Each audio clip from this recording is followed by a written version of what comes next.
Welcome to New Jump City, everybody, where we recap the week in American and Japanese sequential art. I am your host, Christian, the unbiased king. And joining me through StreamYards, oh boy, is the man, the myth, the legend, the tank top sage, not wearing a tank top. It is Joshua Gangsta Time Cole. Well, it's called Partner, but it should be called Gangsta Time. What's good, Chris? What up, everybody listening? Hey. Also joining us, it is our producer, Edgelord Big News, Brian. Sup, nerds? Hey, we're back. We're back with a brand new episode. I'm very excited to get into this one. I'm trying to think if I have any updates really regarding my tier list this week. No, not yet. Nah, I think like everything's still relatively in the same spot, so I'm gonna spare us that today. How are you guys doing? You guys doing okay? How's your week? Not great. What? Why? Terrible, actually. Huh? Because you brought up that damn tier list, and I remembered We're not gonna get into how it. you greatly wounded. You know what? You guys have really like damaged my credibility. Even Mike is calling me out in the comments. Bro, because... You know I said what I said. I know I said what I said. And I don't gotta prove nothing to nobody. Do you have 8 out of 10 chances of Alzheimer's? I don't know. Do you guys? You tell me. Sounds like 8/10. You stop. That's not. No, I mean, look. If I didn't set the precedent now, let me set it now. This whole debacle about my tier list and whether HunterXHunter should be on there, it's not a regular series. It's going to be gone again. It's not a regular. The whole point of this tier list is what is actively running in Jump on a regular basis. Ruri Dragon is also a Jump series. It's not on my tier list for that reason. So we should take Dandadan off. It goes on hiatus all the time. Dandadan is not on the tier list. Dandadan should be on the tier list. Because Dandadan is technically not a Jump series, like a Shonen Jump series.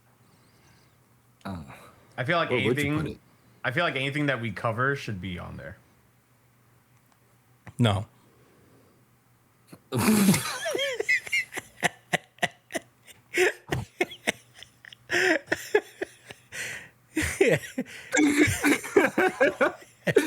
All right, man. You got it. But I am curious, where would you put Dandadan, theoretically? Probably right below Kagurabachi and A tier. I like that. Oh, you do? Mm-hmm. Okay. Just wanted to get your approval of my tier list. It's crazy that you want my approval for that. I don't, actually. I was being sarcastic. Yo, you. We've been waiting. All right. We're not going to rehash. Just know if HunterXHunter were regular and we knew it was going that way. If we knew that HunterXHunter was going to be a permanent addition to the series where I don't have to worry about it disappearing for years on end, then yes, I would put it in my S tier. But I don't have that. We know even right now that we are getting a minimum of 10 chapters, a maximum of 20. So I'll tell you what, if we exceed that 20 chapter limit, if he somehow is like, you know what, I think I have enough work to continue onward past the 20 chapters, I'll put it on the tier list. This is many. Don't worry, guys. Conditions. I got a tier list. Here's my weekly tier list. Where's Boruto at? What is all these it's not here. series doing there? Whoa.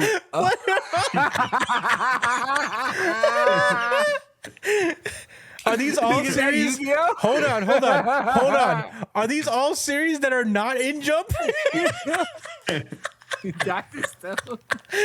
Why are you putting them all in S tier? Oh, there's Boruto. You put Boruto up there? Hikaru no Go. Wait. Hold on. Is that a You put Hikaru no Go in S tier? Hold on. You gotta go through all of the Dr. tiers. Slump. Dr. Slump. You gotta go through Bro, all. you hovered over Haikyuu and didn't do it. Whoa. Where's whoa. IQ? Whoa. Where's IQ? Whoa. How did you what is put this One Piece? together? Did you just this, put One this Piece? together? Yeah, that's going there. Why Did you? Nah, that's a Hold foul. on, Brian. You know you're not even doing. That's a foul. You're not even doing a tier list right. You're just putting Can't do shit that. on a tier list. You're not explaining. I don't even know what the fuck this series is, but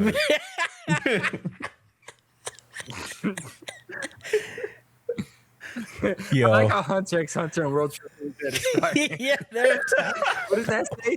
Hey, Brian. Why never heard, watched, or read it? Why isn't Hunter x Hunter your top series of all time ever? Why is it underneath World Trigger? I don't need to answer to your criteria. I have my own criteria actually that I abide by, and I'm strict by my criteria. You fucking asshole, bro. So, and I bend to nothing. Wow. I can't believe Would you One would do Piece this. be an S tier if Usopp has his moment? You know, Beth? I'll just forget that I've seen everything about the series. Wow. You know, Brian, that's fucked up. It's on hiatus. That's until- actually until fucked then. up. Sket dance, yeah. That's, Yeah, I agree. Wait, how did you put this together so fast? I just googled. Did you do this just now? No, I googled. Ooh, Shonen Jump Bakuman's tier on there. list. Bakuman? Bottom right. Bottom right. Oh, yeah, that's gonna go B tier. What? You see, now he's being shitty. Now he's being shitty. This is my criteria. I don't like this. I'm not having This is fun my here. criteria. So don't. I'm not changing anything for anybody. I don't care what you guys say. What's this, bastard? Yeah, that's You going. do Yu-Gi-Oh up there, right? That's going higher than World Trigger. Lucky. You Yeah. can't forget about Yu-Gi-Oh, bro. Yu-Gi-Oh. Where that at? Oh, where you put it? Oh, Slam Dunk. Did you put it in C? Brian loves Slam Not Dunk. JK. You should know that. Actually, you know what? You're right. That is your favorite series of all time, isn't it? Yo, is this I Shield 21? Yeah.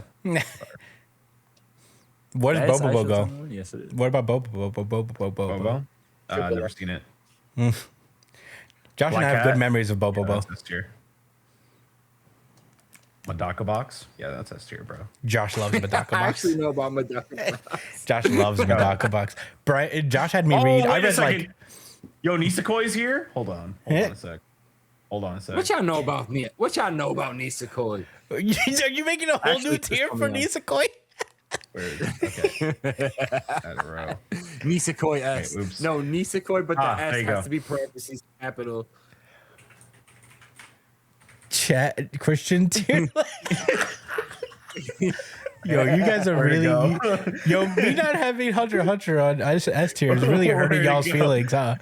Where's Nisakoi? Where'd it go? Oh, there you are. There you go. It is good. Nisekoi is good. Pretty goaded.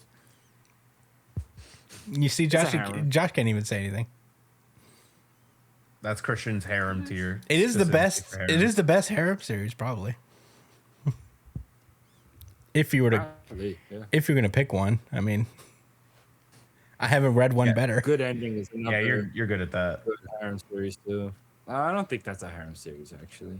Yeah, this is gonna go right here. There's so many series on this. Yeah, this is gonna go right there. Yeah. Yeah, that kind of sucks. Yeah. Wow, Brian. You know, Yeah, there you go. Yeah, don't judge my criteria. nothing's in A. Well, you know, listen. Yeah, this is my criteria. All right, I've had enough. I've said my piece, and You nobody didn't even can finish change the my tier mind. list. Nobody can change my mind here. Yeah, that's about it. Well, I'm glad you understand how the tier list works, Brian. Nobody can change your mind, and it is your criteria. Hating ass. Well, that was Brian's tier list of his favorite series of all time. And remember, you can't change his mind about it. We should move on to the main show. You guys ready? Yeah, Let's go. Yeah. I hope.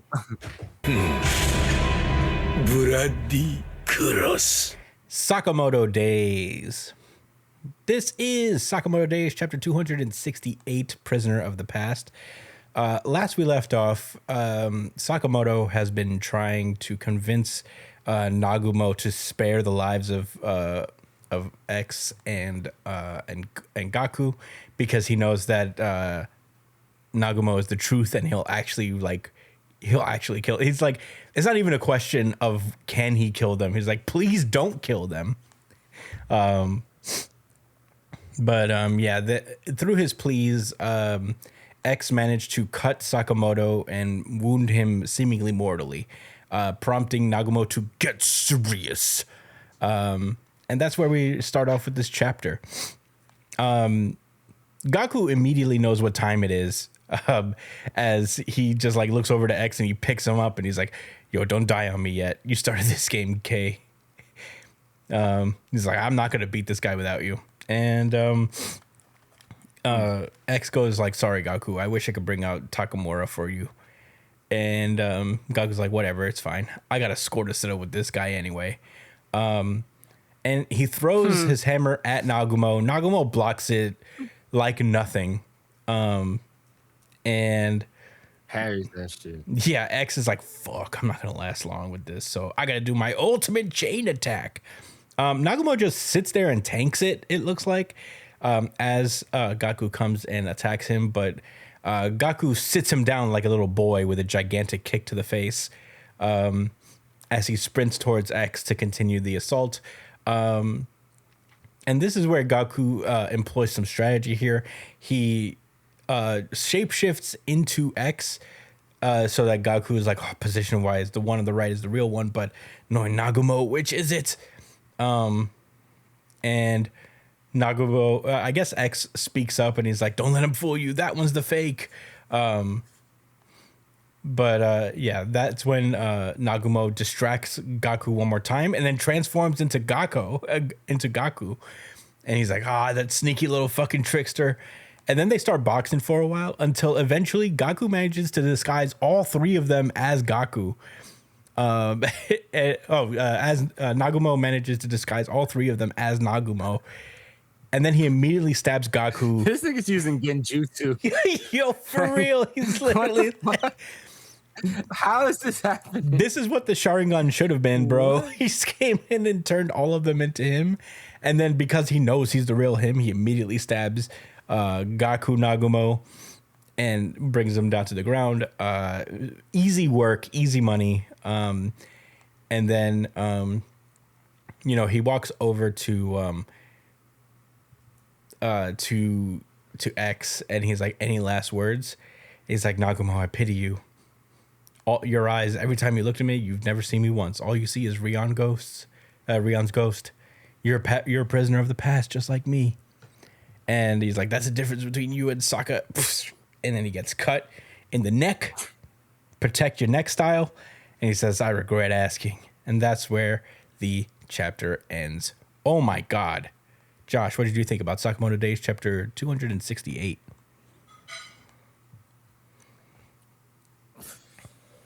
This was intense. Yeah. Nagumo, I'm not going to try to like perpetrate and act like he was like one of my favorite characters or something like that in the series, but I always did think he was like cool, and I was waiting for him to have like his, I guess, moments to show out.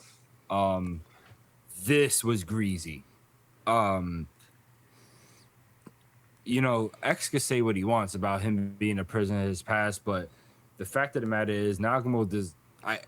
He said at the end, I regret nothing. And that is the real difference between him and Sakamoto, I think. You know, where he has it, he moves through his life with that like same mentality. You know what I mean? And that doesn't mean he's like a bad person per se, you know, because obviously he has a friendship with Sakamoto, but I see like that attitude, that carefree attitude he usually has throughout the series. It's not, it doesn't feel like it's like like he's feigning a certain like type of attitude or whatever, trying to hide how he really feels. He's nonchalant like that because of his, you know, lifestyle to live without, you know, regrets.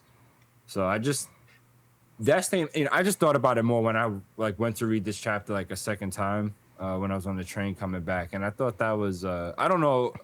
I mean, I have to believe the author, you know, made him that way like on purpose, and I think that's cool because usually with these nonchalant characters, they usually have their moment where they break and get serious, and that seems to be happening with Nagumo, but he's only being serious because he just seen his friend like die. Not like, oh, I have to like be stronger. He's just upset, you know? So he's still a human that has feelings. He's just gonna follow through with what he thinks she should do. Anyway, all of that aside, this nigga is an expert. I mean, there's been some impressive abilities in this series, but I just don't understand Nagumo's. Therefore, I think it's probably like the best, like one of the best. Yeah. He completely tricks people. Does he carry extra clothing? I don't understand. What is he doing? Nagumo, I don't know if it's like a special ability. It's just like, let me see, Nagumo transformation. Oh boy. Skills and abilities. While you're looking that up, Brian, what are your thoughts? Okay, so wait, I found it. Nagumo can copy other people's appearances perfectly in an instant, which he uses to fool Liu Xiaotang by disguising as Sakamoto. He can also disguise others. So this is just something he can do, including significantly altering someone's body shape. So, yeah, he can just do that. Significantly. He can just do that. I mean, he literally turned everyone into him. So he has a semi-coercive manipulator ability. Wait, we'll get to that because there is actually a semi-coercive manipulative ability in this chapter. Or he's a conjurer. I saw that and I was like, Josh is gonna love this. I think he's a transmuter. That would make him a transmuter, no? I think it makes sense to be a conjurer that he could conjure like the outfit and like the makeup and the extra like the you know, like prosthetics or whatever.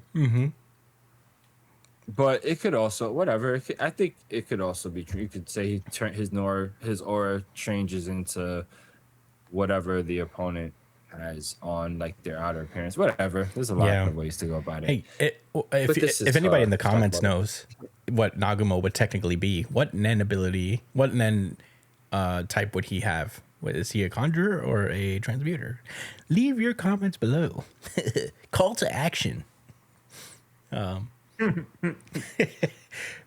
Josh, sorry to cut you off for that. Call to action. No, my thoughts are done. Okay. Brian, what do you think about Sakamoto Days? Or should I say Gone? Nagumo kind of like swagged out on these guys, huh? Yeah. Like, it was way easier. Like this fight has been so easy. Like way easier than I expected. Obviously it's not over, right? It can't be. But even if it is, he just fucking swagged all over him like fucking crazy, like out the wazoo. The swag was leaking out of his fucking ears. He was swagging so hard he gave other people his swag. and they couldn't And they handle it. still couldn't. And they still couldn't outflag him. There's like, whoa. It's too much swag.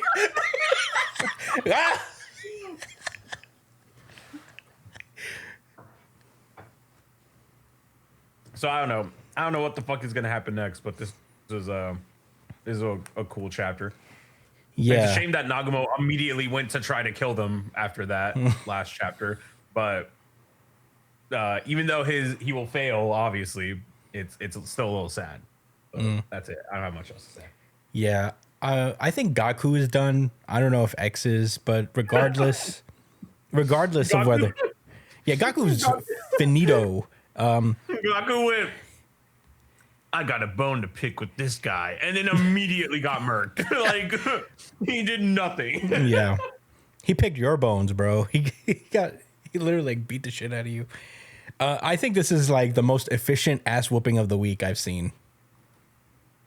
Do you guys agree? Yeah. Yeah.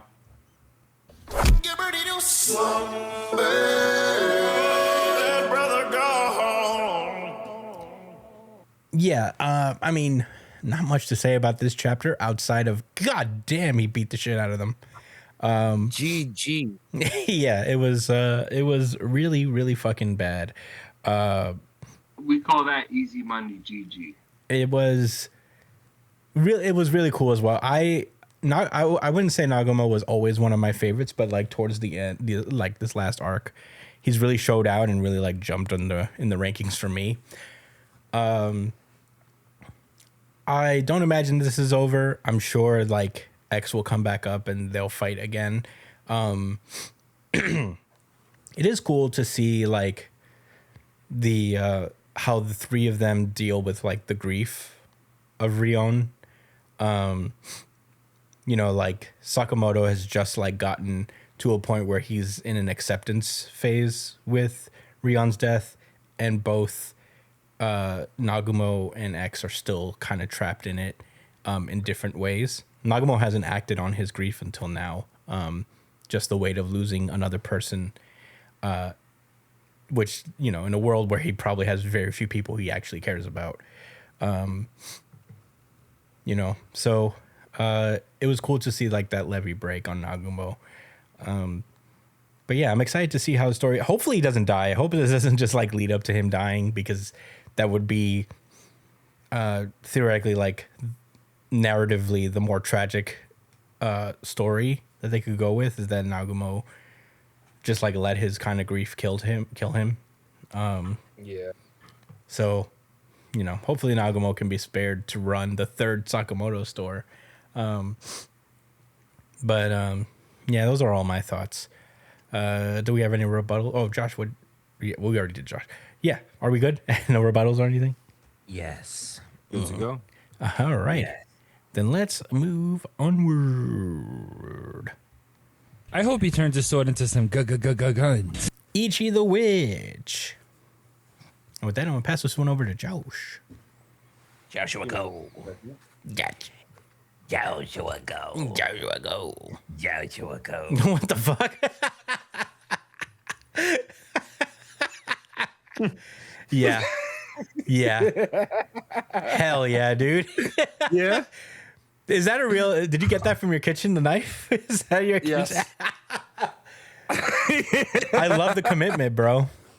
Honestly, I love the commitment. It was a pillow I grabbed from my bedroom. Well, the floor is yours. Thank you, guys. All right. I'm loading it up right now. Ichi the Witch, chapter number 91. First impressions. LOL. Look who we have here. I was just talking about Shorty last week. Yeah. But before we get into that, I'm going to talk about last week.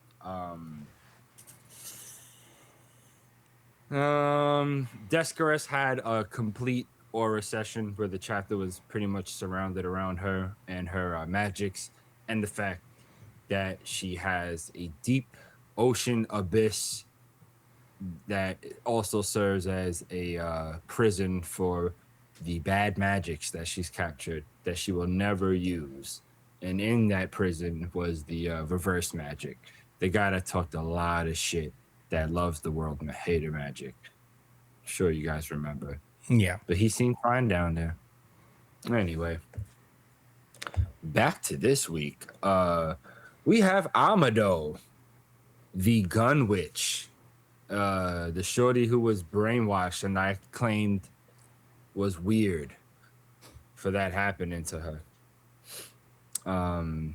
She's asking Moneygold, the head of the Witches Association, if she can go out on a mission real quick before they give her the evaluation, and I guess where she's like limited and not allowed to go out on like hunts without like intense supervision or whatever provisions. And Amado starts to explain how like the events that led up to her being mind controlled in the first place. And it goes back to an event that happened in her domain where this magic was snatching up like young women. What's it called? The candy ribbon women. Yeah. Like of the clan. The name, the magic that was leading this kidnapping was one of the 7 stars, Hakari. So Hakari. But yeah, and Amado claims that when she was fighting Hakari, that's when Fujimine ambushed her.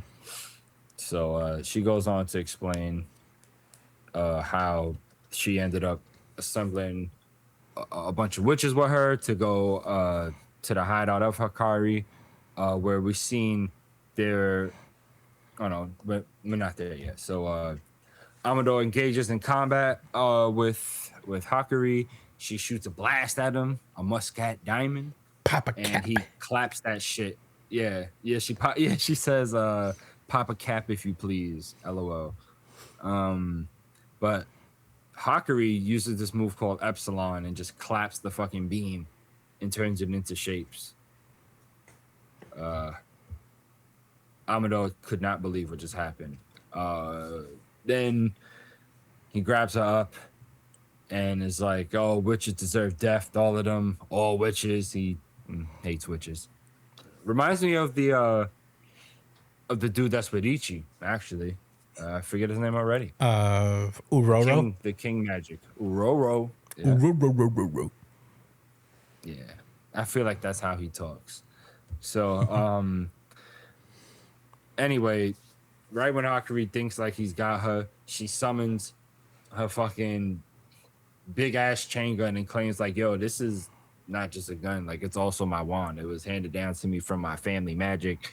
I don't care what type of trial you have, I'm blasting you the fuck away." Hakari looked a little nervous, and that's when Fujimine came in and, took control of her. So she ended when she was under control of Fujimine, she just literally left the scene, went back to her own headquarters, told the people like, "All right, I saw the issue, it's fine," and then went straight back to the Witches Association, which led to the events that we've seen with all of them fighting. This is so we cut back to the present where Amado's like, "I'm so sorry, but please give me another chance. Like, I had that magic on the ropes. I know I can beat them. Like, please give me,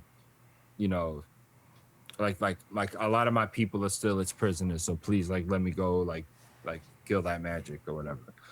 So then we cut to seeing not Hakari, a different magic, with hands on its back, really weird, and it's placed in the what is it? Honey ribbon? No, They're candy ribbon. yeah. Yeah, right. The candy ribbon family girls into like this weird mechanical orb machine, like, and they're attaching themselves to it. I think it's siphoning off their life energy or something. And then the magic, once you get all the girls in there, it's like, all right, let me go check on my friend Hakari, let him know that I'm done. And when he goes to see him, he peeps that Fujimine is there chilling on the magic's lap. And she's like, "Oh, Hakuri, like, I can't believe, like, you almost lost to that witch, but, you know, you would never have to worry about that if you join me. Like, let me acquire you, please. I'm fiended out. I've been strung out about you, and it would make my life and your life so much better. But really, my life, if you just joined up with me, I'll use the shit out of your abilities. If you know what I mean, please, Hakuri. She's saying Please. very sweetly. And Hakuri is like, no, gross. And we get a three angle, we get a 3-angle shot of like of him saying that, and everyone being stunned. The funny thing is, the other magic that was put in the girls in the orb is like clapping its hands. Like, ooh, yes. And Hakuri, the magic claims, even among witches, you're the worst. I hate your type the most. Arrogant, possessive, overconfident, patronizing. I hate that. All of it. I can't stand you at all. And Fujimine is stunned. And that's the end of the chapter. Brian, what are your thoughts? Meh. Just meh? Meh. Yeah, meh. Why? The first half, like, it was kind of interesting, you know, with the gun lady wanting to go after this guy, Hakari. And then they get here, and then it's just like, I don't know. Took the wind out of the sails a little bit for me.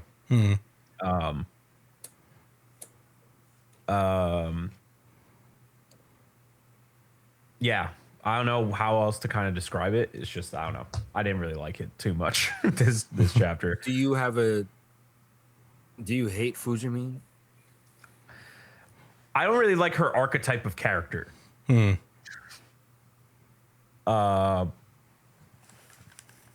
And I feel like I've seen this kind of relationship before. Yeah. in manga, and I'm not a fan of it, I guess. But yeah, I guess this could be setting up Hakari to be like a future allied magic to some extent. That's Because yeah. maybe they're setting Hakari up to be somebody that that would enjoy being like helping out Ichi or something like that. But I don't know. I don't have much to say about this one. Yeah, I enjoyed it. I did like this. One of the things that's cool about it, I do like the design of Hakari. The designs of all the magics are really cool, and Hakari is no exception to me. I think for me it's a little too early to tell. I like this, and I see where Brian's coming from. This is kind of like a dynamic we've seen before. Ichi the Witch isn't really known for reinventing the wheel too much. Discaris is probably the more like unique take on her archetype character that I've seen. Not that that's a bad thing at all. I enjoy my good standard shonen, but this was just enjoyable. I thought it was like a solid chapter, like more of a setup chapter than anything. I'm excited to see the dynamic. I do see Hakari also becoming like kind of an ally and being acquired by Ichi. So it's interesting. I'm curious to see what their dynamic will be in the end. Josh, what did you think? You guys touched on a lot of things that I also thought about, and I agree. I actually do think that this is going to be a magic that, because of its nature, probably Ichi would acquire and be able, if not to tame, at least get it on the same page to use its abilities. I guess we're like really looking ahead now, making that claim, but and I kind of see it. But I think what's interesting is that I feel like I brought this up a couple weeks ago or so, that like with Uroro, the fact that he had that conflict with witches and had like a sealed off heart or something like that, to me felt like there's potential for him to have his mind change because of something that happened in his past. You know, like there's like a wound, a trauma from the past, and it's very clear with this magic here that there's a reason they don't like witches. You know what I mean? And I think it's gonna be made apparent. And I think this magic, if joined into Ichi's circle, would be like a companion to Aurora in a way. But also, if this magic starts to, you know, ease up towards humans, Aurora might too. Mm-hmm. So I'm gonna be trying to pay attention to that, seeing if that's a thread, whatever. I don't think it'd be groundbreaking or nothing. Actually, you know, something that you said, it started to make me think about it. And one thing that I haven't thought about until now is that it's interesting that it's good that the magics aren't like inherently evil, you know? It's kind of interesting, their dynamic in terms of the series, because you don't acquire their powers by like defeating them in combat. Like they have specific trials that they run, and it's not always like fighting based. And I wonder if there's like a specific reason for that, or like a mechanic, like a reason for that mechanic. Yeah, the magics all seem to have their own, like they have their own obvious sentience, and you know they have their own experience, and they're not just like these animals out there. They are communicative, and they're like very aware of things. So it's different. It's different from other, maybe even like inner demon tropes in shonen, where like these things are categorically evil and they start out that way, but they can be turned. This is more like, oh, they're not born this way. They just like have there's reasons to each one of them being the way they are, more like people than anything as well. So I don't know if I explained that well, but it is an interesting dynamic between the antagonists and the protagonists of this series, that eventually like the trials are like them coming to an understanding. You know, that's why it's not always combat. I feel like this is just how they reach agreement, you know? Yeah. It's interesting. But yeah, that's my only rebuttal. Does anybody want to say anything else? No. No. Yeah, just something to think about. Hell yeah. All right. Well, with that, let's move on to the next one. Oh, Kurapika is now drowning in an indescribable emptiness. Hunter. This is... Buckle in, y'all. Yeah. Oh boy. This is Hunter chapter... What? I say this lovingly. I say that lovingly. This is Hunter chapter 414, Friends. Last we left off... man,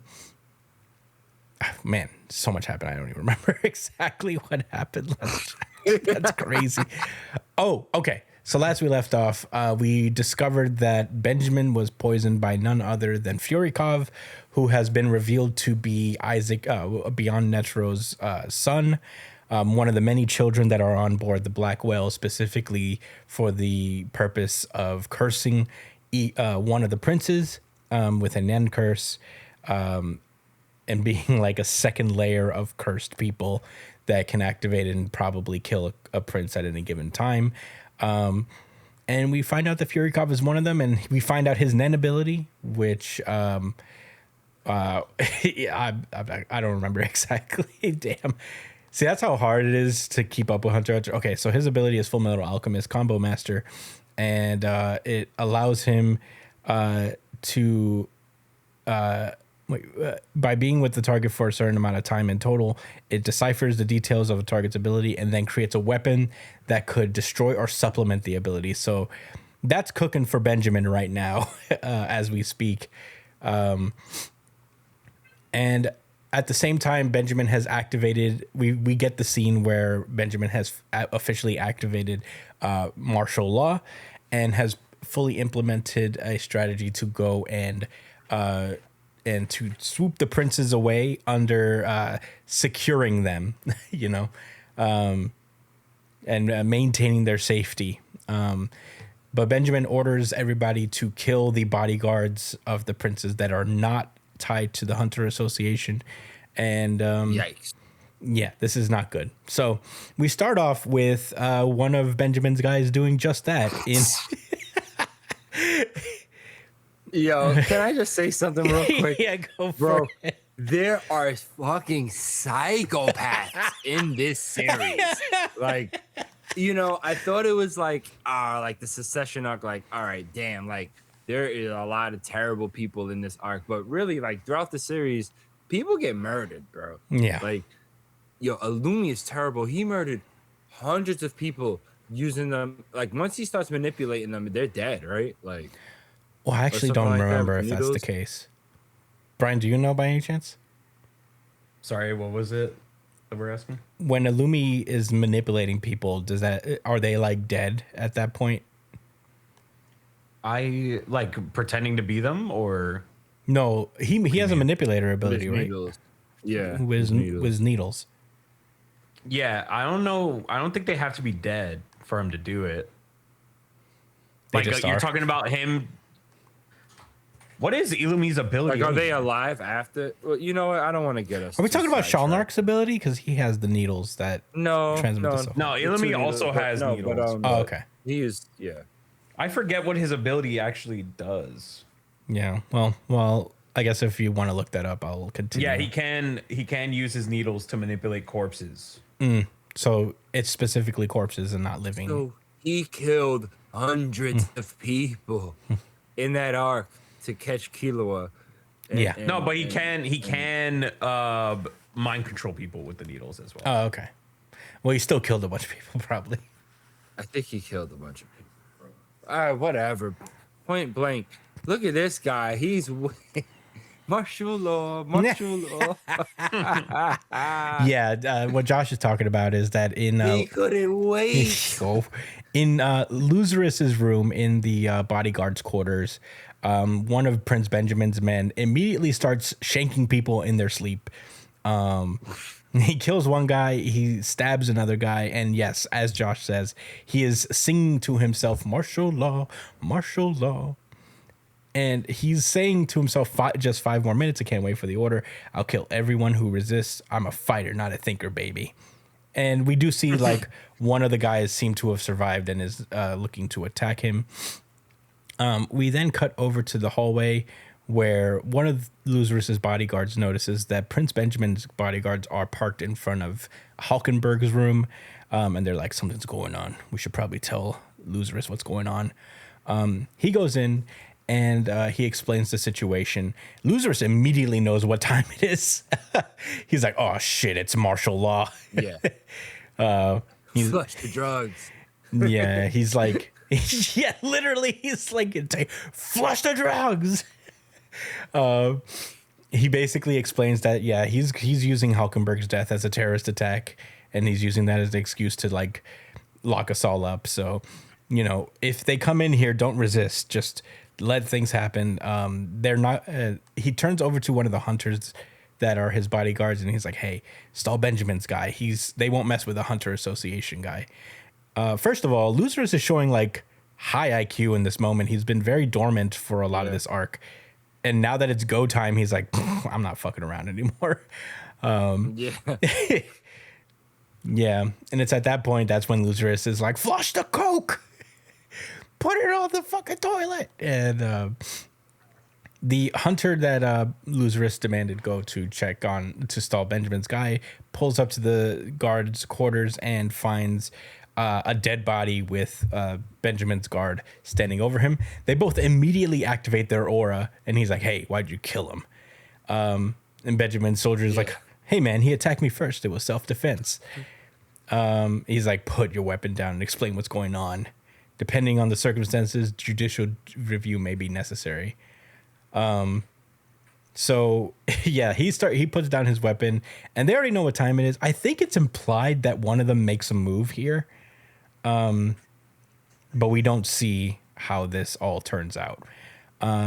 We then turn back to the guys that are outside of Hulkenberg's room. They've knocked and they've seen no response.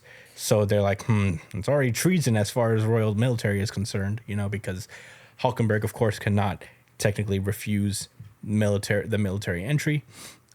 So he starts thinking to himself, is like, wow, this purge under martial law came sooner than expected, but that's convenient for me.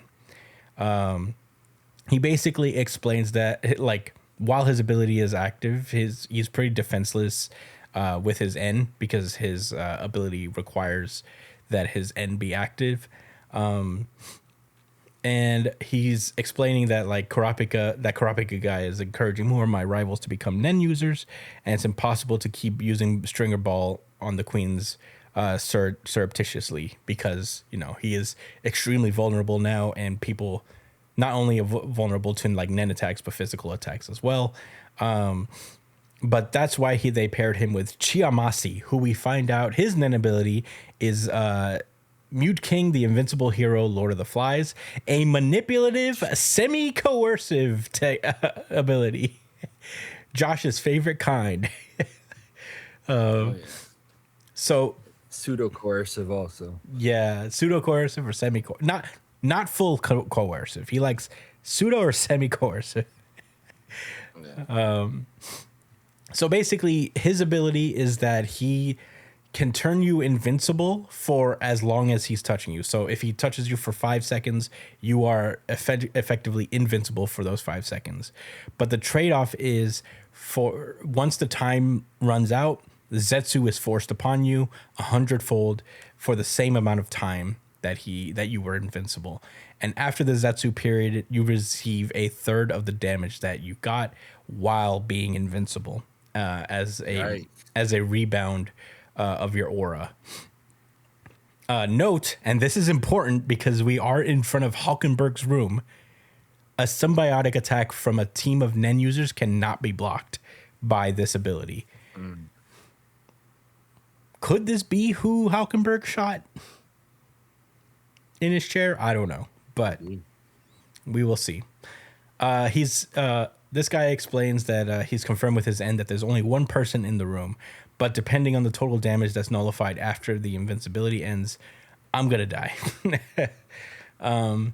We then cut over to 1014, room 1014, which has been converted into a wall of text. Kurapika is discussing with Shimanu, I think her name is, and Oito and Bill. Shimanu explains that she's actually known that Prince Wobble was not Prince Wobble for a while because she had to change his diaper at some point. But she just didn't say anything because, you know, to her, in her mind, it doesn't matter. Her job is to watch over her Oito and the baby. So she just didn't say anything. But she's worried about the real prince because obviously Wobble is cursed by Netero, and we don't know the ramifications of that.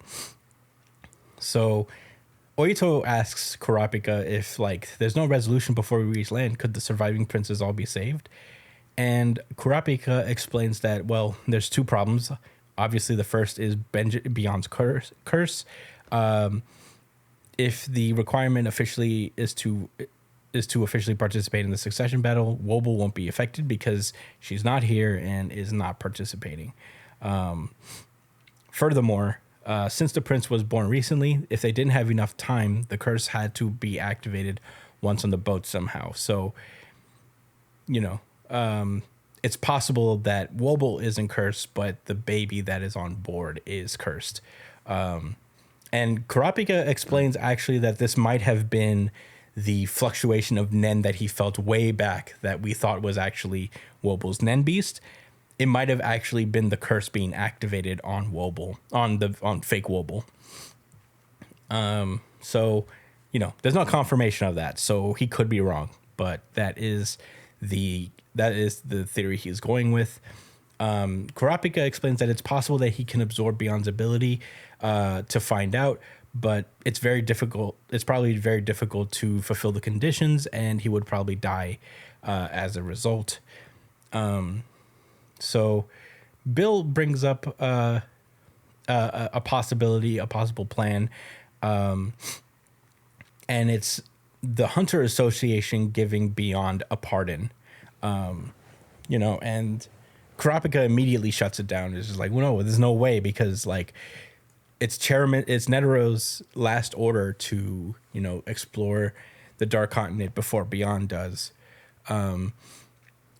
But Bill says actually his specific order was to bring back a solution to the calamities. It could be a win-win if we play it right. You know, he's like, and Kurapika's like, well, this guy is trying to kill his own kids. I don't think he'll talk about the curses. And even if he did talk, it would probably be a trap. And Bill explains, is like, well, that's why we're going to set a trap of our own. He's like, we could use Longhe's ability, casually putting a clause about abilities or using the penalty for breach of contract. There's got to be something we can do to trap Beyond using that ability. And Kurapika is like, wait, I thought you were on this guy's side.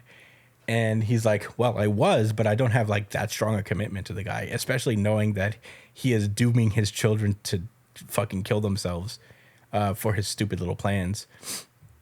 So, you know, he's like, my goal has shifted completely to protecting the queen and the prince. He says, I think the Hunter Association will get on board with undermining the succession battle because nobody wants this shit to happen. Nobody wants people dying on the ship during this whole process. So, yeah, the only ones that they have to contend with are the higher ranking princes and Beyond who rely on the succession battle going through as planned. The Hunter Association banding together to block Beyond curse, weakening the Kakin dynasty, and installing cleaner princes for new management is a good idea. And the V5 will go for it under the pretext of saving the princes. So, you know, Bill's pretty confident about this. He also explains that, like, I know Beyond, and he's capable, confident, and a man-child who loves strategy games. He'll take the challenge. He'll talk about the curses because it's essential to his plans. He wants to talk about it. Because he's so fucking confident that we won't be able to stop him. So, you know, we should do this. We should like bring it to the Hunter Association. And that's when Oito chimes in and she's like, well, there's still a second problem. And the second problem is that they don't know where Wobble is. Remember, Wobble was given to her sister in the outside world. So there is a distinct possibility that Wobble could actually be on board. And even though like there's the high chance that she's not. So, and that's what Kurapika brings up is like, it's going to make things complicated because there's no way to actually, in a long way of saying it, there's no actual way to prove that Wobble isn't on board, or at least it would be extremely difficult. And as such, it won't get Beyond or any of the other princes to lay off of Wobble. So, you know, this pretty much just leaves them with two options at this point. One is to find out Beyond's curse and find out whether Prince Wobble is a target. And if she is, they have to find who is cursing her and stop the curse. The second plan is to find out where Wobble is, because if she's invincible to the succession battle, but the opposite is true in case of the curse.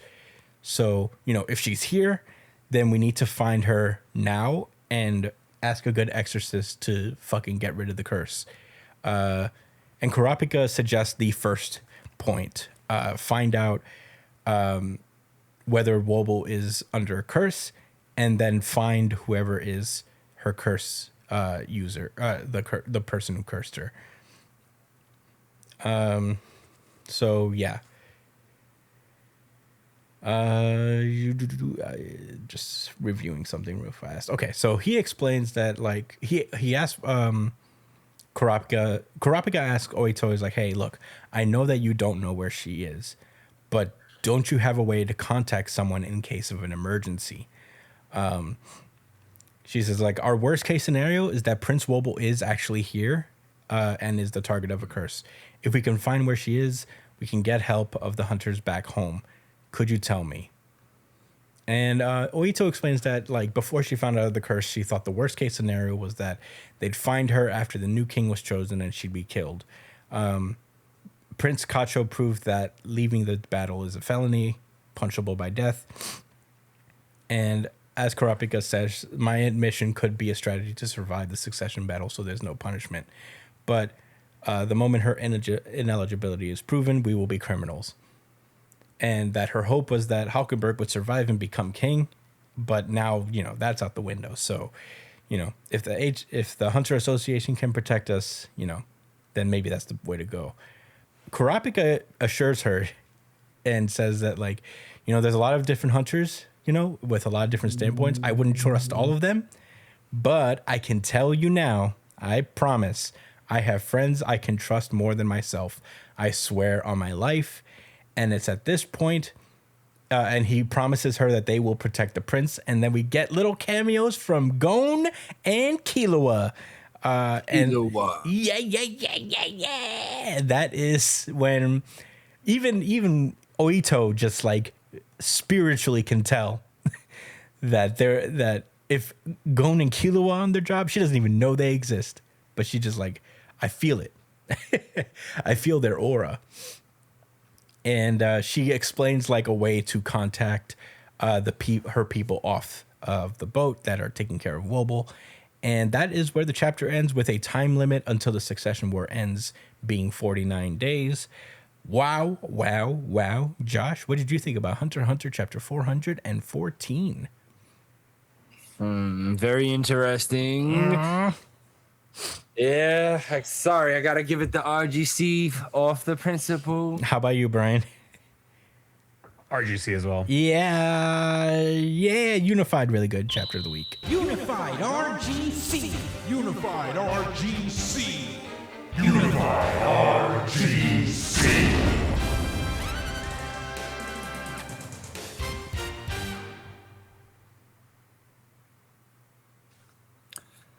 True story. When I woke up this morning, I went on Instagram, of course, and I seen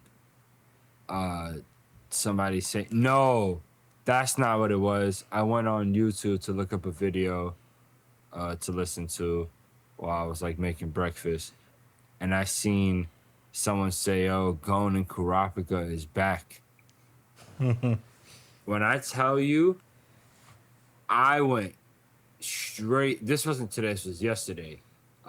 Literally, like, because I didn't read it like Sunday when it came out. Like, I waited, but I seen that in the morning when I woke up Monday, and went straight to the app and started reading it. And when I seen that they were here all the way at the end, I wasn't even mad. I was just like, I really appreciate the acknowledgement that they exist and they're doing stuff. Imagine a little mini fucking. It could happen. Secure the prince.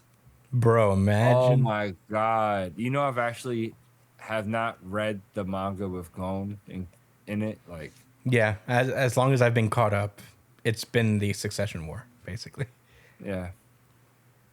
This would be cool. Mm-hmm. I've been watching Hunter x Hunter still. I'm like halfway through the Ant arc. Oh, wow. You got there fast. How long have you been watching it? Few days.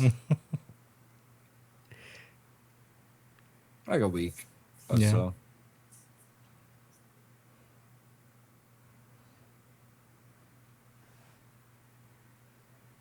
Oh, anyway. I was like, what was happening?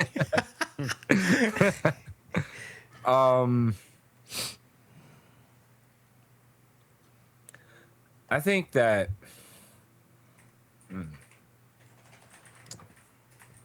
I'm so curious about how everybody else's Nen beasts are going to interact, with people, because if shit's gonna start popping off, it's gonna be now. Like, now is the time for these beasts to reveal and show what they're about. Mm-hmm. The only Nen beast I have, like, I don't have any like big expectations for is the fifth prince, Subepa's. Her, frog that creates like the chemicals or whatever.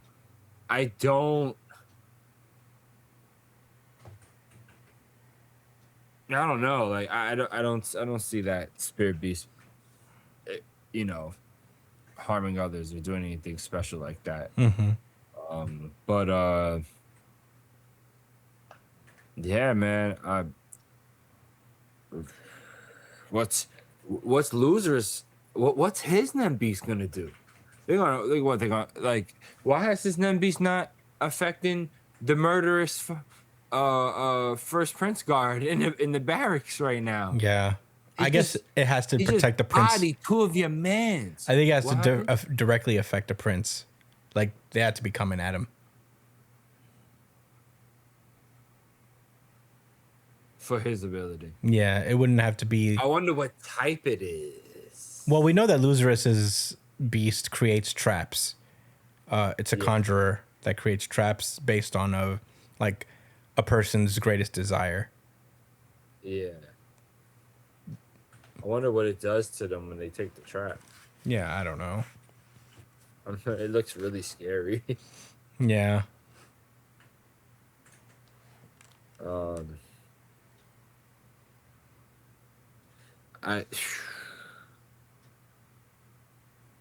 Man, this is a information packed chapter.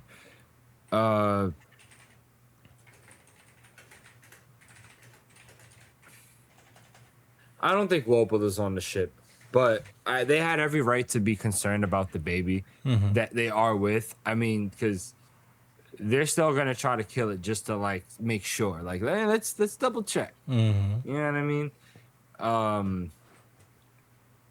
I think.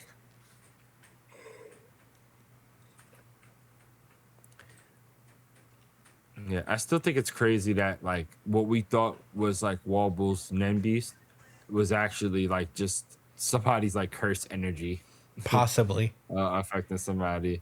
Possibly. We don't know that for sure. But why would it be on a fake child? Well, I think it wouldn't matter. I think like the activation is not necessarily that you're like the prince, but you participated in the ceremony. No, they had to do the seed urn. Well, there's that was the the- seed urn ceremony, but there was like the other ceremony after where I think like it was the party on the boat before they set off. Really? Because Wobble took the seed urn, but they swapped the baby out after. Yeah, but like, so you're saying the ceremony at the dinner was also another? Yeah. Nah, but it was like a separate ceremony. That's crazy. No, because then that would mean that a bunch of other people who are like fake children of Huey Goro probably popping up could also have Nen Beast because they were there at the ceremony or something. I don't know. Yeah, I don't know. This shit is crazy. I get what you're saying. Yeah. Or it could be that Wobble has an Nen Beast and it's protecting this baby. Possibly. Because there was already intentions for it to be swapped out. So it went over to protect that baby. That would be really cool and wholesome. Yeah. There's also the possibility that the Nen Beast is with Wobble. Yeah. Kite!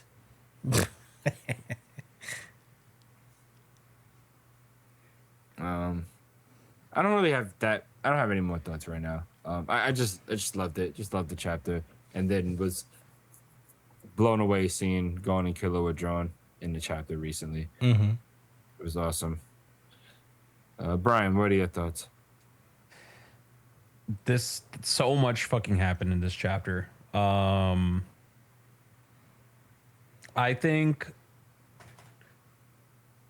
I kind of found it so funny that this guy in the fucking beginning is just so fucking whimsical about murder, bro. So murderous.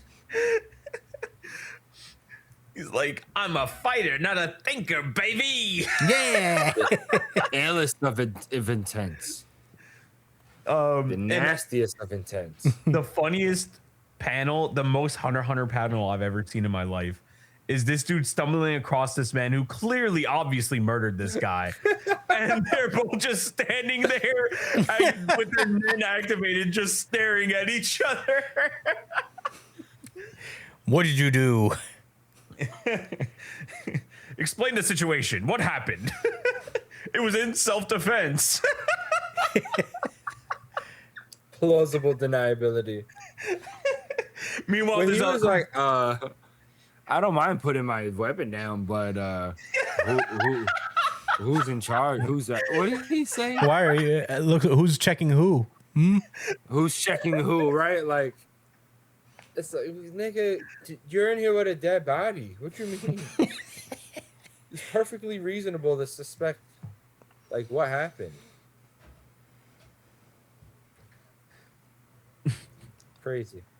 But what does that guy, like this hunter guy, what does he do? Like, do you know? Does Which anybody hunter? know? The loser The guy who- bodyguard? No, the guy who came across him. Because he's a hunter. No, yeah, that's what I meant. He's one of Luzerus's bodyguards, but he's a hunter. Oh. We don't know his ability at all. This is actually probably the first we've seen of him, to be honest. Okay, I see. I thought maybe I missed some shit with him. No, Every this person is has personal guards. yes. I will say this Some of also them happen to be means hunter associates. this means that Bill is in danger because I don't think Bill is a hunter. Bill is a hunter. He's one of Oh, the he is 10 one. hunters that came in with on Beyond's side. Oh, okay. I thought he was just some rando. No, he's a hunter. Damn, so low key. We don't know his Whoa. ability though, by the way. We don't know Bill's ability. Wobble's room is not Yes, going to have he's any an guards. enhancer. Well, we don't know He what his can, ability is. enhance the We growth. know his type. He can enhance the growth in his targets. Is that what he said? I don't remember that. Yeah, because he used, like, when they was doing the water divination to to prove that, like, Kurapika primed them for Nen to figure out like what type they were or whatever. Bill put the seed in the water and showed like, all right, like, with my as an enhancer with my Hatsu, I can Yeah, you can encourage, like, the accelerate. speed of growth. Yeah, okay. No, you're right. My bad. But Brian, you were saying something? Yeah, it was just I don't know. I'm really, really, really, really, really excited to see, because here's the thing, right? Like, Togashi takes a lot of time to kind of develop characters, and they change over time too, right? So, like, who he was when, like, his thought process on Killua and Gon when he was writing the series, like 12 years ago, is probably dramatically different now. So we're going to be seeing a new version of these characters. Like, they're not going to be the same character that they were when the series, like, when they were last seen. You know what I mean? He's going to have a different mindset for them. He's going to have, he's been thinking about them a lot more and how they're going to interact with things. And I remember him having a lot of, not a lot, but I guess some displeasure with Gon in a way. Like, I remember him being a little, like, because Gon is kind of like symbolic of shonen, like the shonen tropes that he needed to have in HunterXHunter when he was making the series initially.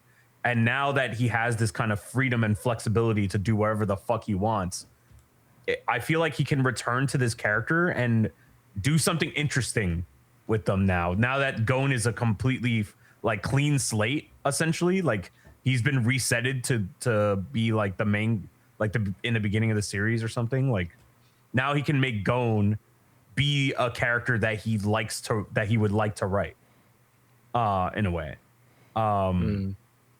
So I'm really genuinely curious what his take on Gon is now, because he kind of killed off the old Gon at the end of like once he brought him back and stuff. So now he can just do whatever the fuck he wants. I'm excited to see it. But yeah, that's all. What is his new Hatsu gonna be? Assuming he has his aura back. He'll get it back, I mean, I think it was stated that he was he still has Nen, but it's Yes, just he has the ability to get it back. But that's assuming he actually did that. Because remember, like, Jing's last words to him is like, well, now you can discover what you can do without it. find out what you could do without Nen. So we'll see. Were those all your thoughts, Brian? Yeah, that's about it.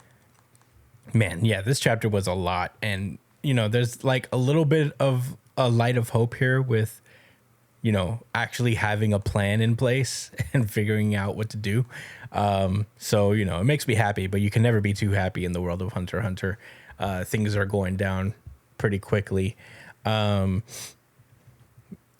very curious. I have no idea how this is going to go down.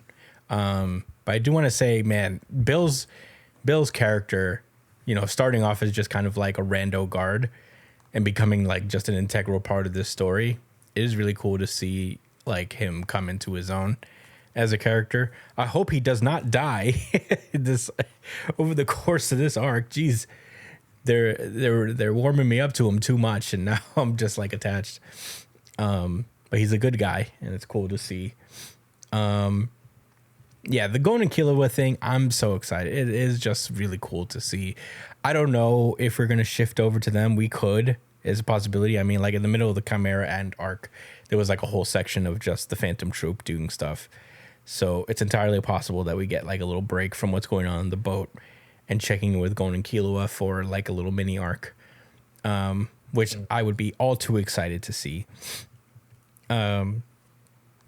But yeah, I am very excited about this. I'm very curious about Lazarus because I think he's like more than what he puts on. I mean, he is ostensibly like the overboss of an entire mafia family, so he's not just like some slacker.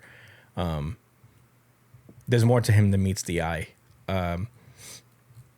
So I'm excited to see where that goes. I mean, he is an imminent danger because there's a guy out there actually killing people in his room. So we'll have to see how that works out. I am wondering if this guy who uses his like the stinger ball, I wonder if he is the one that Hulkenberg is going to transfer into. He is tied in that room right now. It's crazy that he can only sense one person there, though. So that's what's interesting, because he had a whole crowd of people in his room, like tied up. So, did he walk there alone? Who, Hulkenberg? Yeah. Yeah, he had his people tie him to a chair so that if he were to come out of consciousness, he could. No, but he shot his arrow at somebody, so maybe he transferred to another person. That's what I'm saying. I think he's in that. He's waiting in that room. Maybe that's actually possible. I don't know. You think he's in that room and he's making everyone else like use Zetsu to hide their like presence or something? Maybe. I have no idea. Because he shot the arrow, but we have no idea who it was, and I doubt it was someone random. Yeah, no, I don't think so either. It's interesting, but we'll have to see. Yeah, going to Killua, very cool.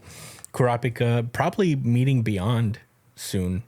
Like the idea is to go down and ask him, and that'll be an interesting battle of the minds. Beyond considers himself a strategist. Yeah, I bet he knows everything about Kurapika. Yeah, imagine. Oh my God, what? You hate the spiders, don't you? You're from the Kurta clan. I've heard about you. Fourth Prince Radnik, all of that. So they're on the ship right now. Oh my God, bro. Kurapika's gonna be he's gonna hear that from Beyond. He gonna go back to the queen and be like, I gotta take care of business real I'll be right back. Yeah. And he's just gonna leave and not even think about going back to continue that situation. Yeah, he's gonna be like, yeah, I'm killing these motherfuckers. Yeah. No, in all honesty, I actually don't see Kurapika do. He's shown great priorities at this point. Like, he could have fucked off and went to go look for the eyes a long time ago. But good on him for sticking around, I guess. But yeah, I mean, such a great chapter. I'm so glad it's back. That's all I really got to say about this week in Hunter x Hunter. Any rebuttals before we move on? Nah. No. Alrighty then, let's go. America, fuck yeah! Dandadan. This is Dandadan, chapter 241, Glamour Boys Courtship. Last we left off with Dandadan. Gigi managed to tame a bunch of dinosaurs, but they are all under attack by this weird clown dude, among other things. This whole gang of weirdos has now shown up and is causing major problems. As Gigi, Momo, and Okarun are trying to make their escape, weird clown man is trying to shoot them down. And that's when he gets interrupted by Ira, who comes in and drops like a cinder block on his face. And I guess knocks this person out. I guess they're out for the count right now. Okarun, everybody thanks Ira for their help, including Okarun, and she's just thinking about it like, ooh, something about it makes me sick. But that's when one of the other weirdos pops in, and he's like, "Ooh, how lovely! What a beautiful young woman you are! Please allow me to strike you with my whip."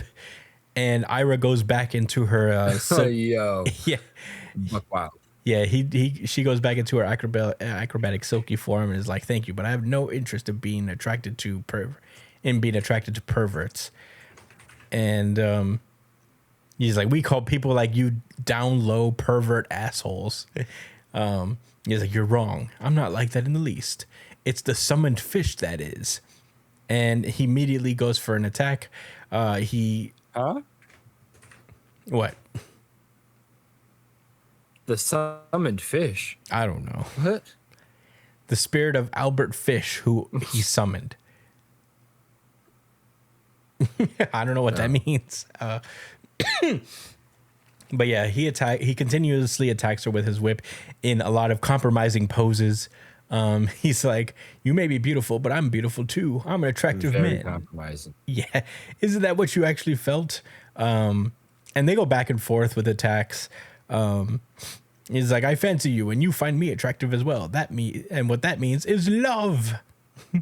He's like, when a beautiful man and a beautiful woman meet, it's love at first sight. It's biologically impossible to resist. And Ira is getting like attacked by his whip. Even some of her hairs are being broken off by the attacks. But eventually, after a long time... Did you see that whip attack? Which one? Wait, what? Page 9. Bottom left. Yeah, when he's holding his own butt cheeks and and whipping his... It's necessary. Yes, but do you understand what he's trying to do with the whip? Like it's Oh yeah. Yeah, it's very phallic shaped, I guess. It's not great. Yes. But yeah, Ira is unable to even dodge or block these attacks. They're ripping off parts of her hair, but then eventually they all stop when it turns out that Ira has been slowly tying this guy up with her hairs, and she explains that she somewhat understands how he feels. She says that she's good looking and popular, and when she approached guys or allowed them physical contact, it was a given that they'd fall for me, or so I thought. But reality is cruel. No matter how much you love a person, if that person loves someone else, there's nothing you can do about it. And she says, like, the reason...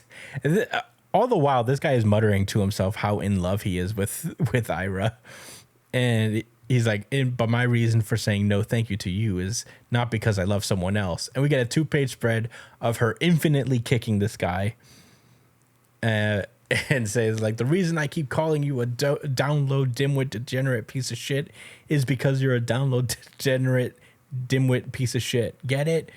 And he finishes her off. She finishes him off, and he's like, I don't mind if you go on thinking about me. What people feel is their own business. I know it's not that easy to accept what you have to do. And that's when the clown person gets up and doodles on their phone and manages to fuse all of the dinosaurs into one big dinosaur. And that is where the chapter ends. It actually kind of looks like Godzilla, not for nothing. And I think that's what they're going for. It basically creates Godzilla. But yeah, that is where the chapter ends. Josh, what did you think about Dandadan, chapter 241? Croaky. Ira's awesome. She's just such a dope character who's had a lot of development. Like just on par with like the main, Okarun and Momo? Momo. Thank you. I keep forgetting. So I'm never upset with her taking the spotlight in the chapter. And she caught this dude slipping. I don't know what he thought he was doing with that whack ass whip. Bum ass nigga. So he got stunted on by a high schooler and outsmarted. This clown guy is kind of funny. Dandadan is such a weird series, yo. You're telling me. It really reminds me of One Piece in a way. It's like they go out their way, like, what is this? Like, he starts a design and he's like, I can make this way stupider. Yeah. Like, this could be way, way more silly. His silly meter is infinite. Yeah. Like Oda. Like, Oda will make the bartender a greasy swan with a backstory about his losing his wife. Then you gotta respect it. Yeah, you must. It's a requirement. You have. That's what's crazy about Oda. Oda, he forces you to respect his silliness. That's true. It's semi-coercive. Semi-coercive silliness.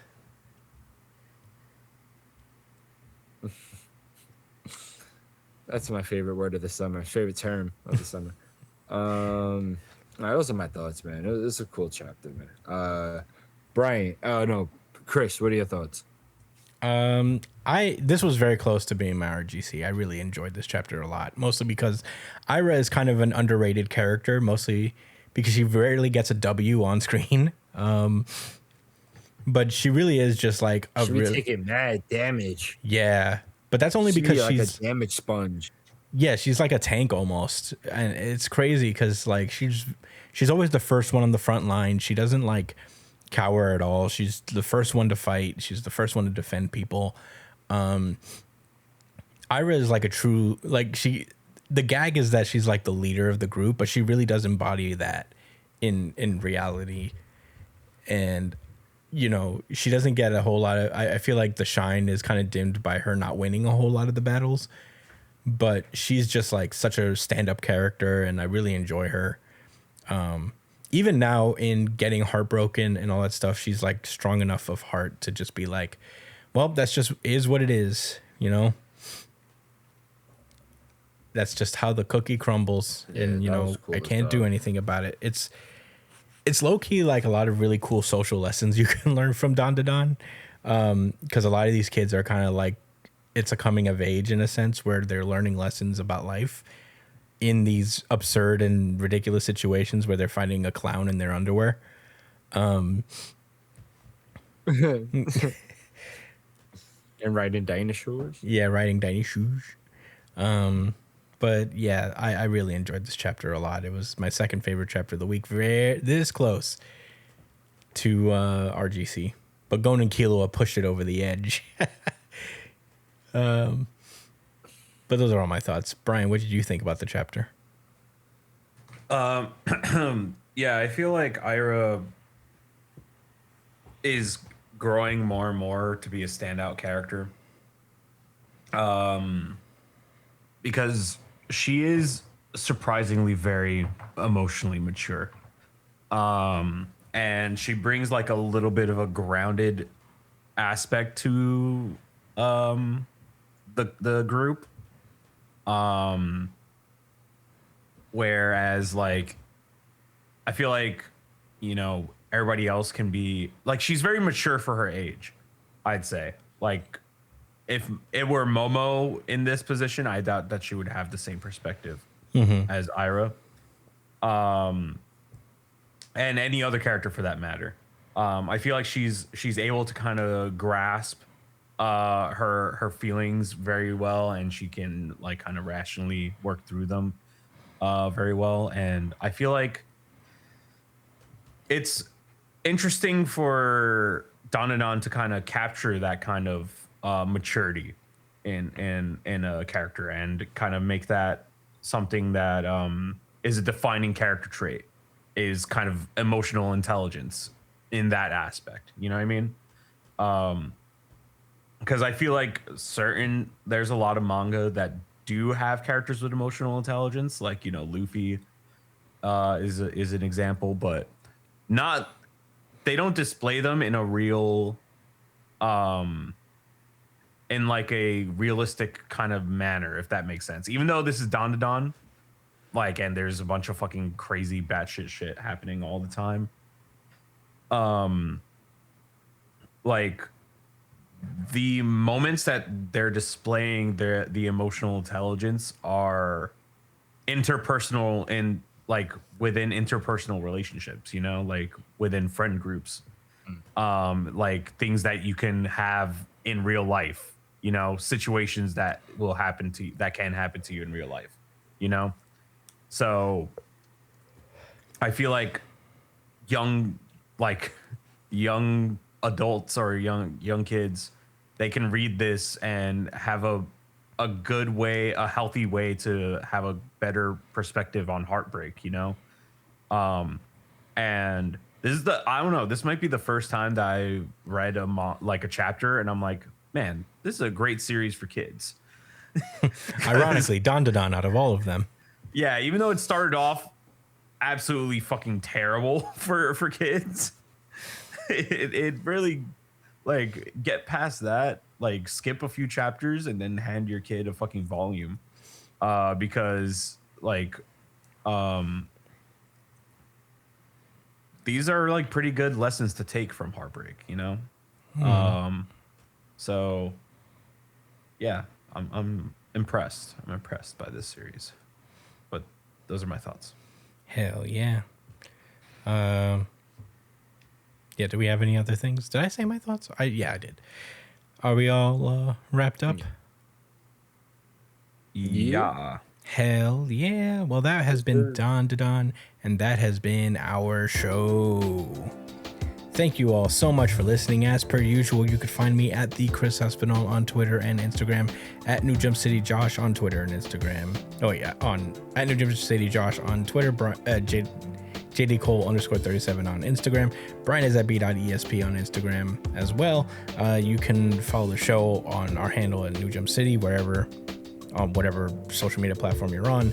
Email the show at newjumpcitypod@gmail.com with any questions, suggestions, anything you guys want us to talk about, and we'll answer them on the pre-show chat show that we got going on. We did one this week. We answered some questions. Look out for that. Check out the pre-show chat show. Subscribe to the show if you are so inclined. Subscribe, like, share, anything you feel that you want to give us that. That would be super nice to help us along the algo. With that, thank you guys so much for listening. We will see you guys next week, and stay safe, New Jump citizens. Bye. Peace out. Thanks for listening.